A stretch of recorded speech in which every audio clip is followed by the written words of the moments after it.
লোহাগড়ায় শিক্ষক শিক্ষার্থীদের অংশগ্রহণে বিজ্ঞান ভিত্তিক সেমিনার অনুষ্ঠিত। তথ্য ও ভিডিওচিত্রে শরীফুজ্জামান, নড়াইল প্রতিনিধি।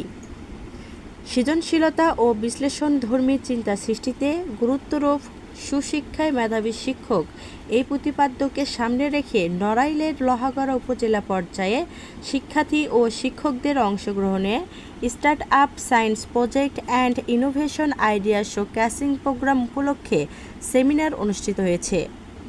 Educational excellence support scheme SEDP মাধ্যমিক ও উচ্চ মাধ্যমিক শিক্ষা অধিদপ্তর বাংলাদেশ, ঢাকা ও লোহাগড়া উপজেলা প্রশাসনের আয়োজনে শুক্রবার সকাল 10:30টায় উপজেলা পরিষদ হলরুমে এই সেমিনার অনুষ্ঠিত হয়।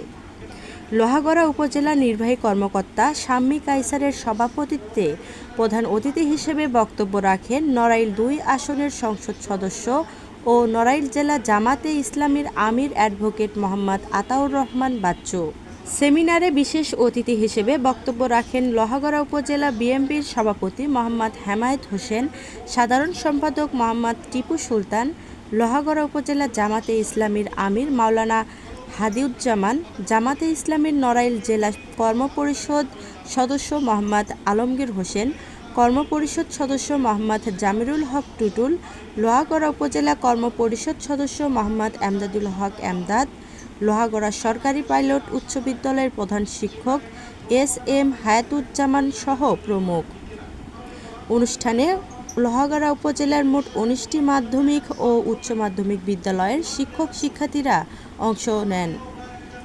এছাড়াও সাংবাদিক, জনপ্রতিনিধি, রাজনৈতিক সামাজিক নেতৃবৃন্দ উপস্থিত ছিলেন। বিরোধী দলের লোকজন সবাই যদি চিন্তা করে যার যার স্বার্থ সিদ্ধি করার জন্য, যার যার স্বার্থ হাসিল করে কি খাবো, কি করবো, কি নেবো, এটা যদি চিন্তা হয় তাহলে সরকার ওখান থেকে যত ভালো চিন্তাই করুক সেটা কোনো মাঠ পর্যায়ে কোনোদিন কার্যকর হবে না। সেজন্য আমাদেরকে নিজের পার্সোনালিটি, নিজের মোরালিটি এগুলো নিয়ে যদি সামনের দিকে আমরা সবাই ঠিকঠাক মতো চলতে পারি, আমার বিশ্বাস অন্তত নড়াইল 2 আসনের জন্য যা কিছু আসবে এটা দিয়ে আমরা নড়াইল লোহাগড়াকে ইনশাল্লাহ আগামী দিন সুন্দরভাবে করতে পারবো, আমি বিশ্বাস রাখি। এবং সে কাজে আপনাদেরকে আমি পাশে চাই, সহযোগিতা চাই। ছাত্রছাত্রী ভাই এবং বোনেরা, এই আয়োজন স্টার্টআপ এবং ইনোভেশন দুটা শব্দ প্রায় সিমিলার। এর অর্থ যদি আপনি করতে যান একই রকম শব্দ আসবে, একই রকম থিম এখান থেকে বের হবে।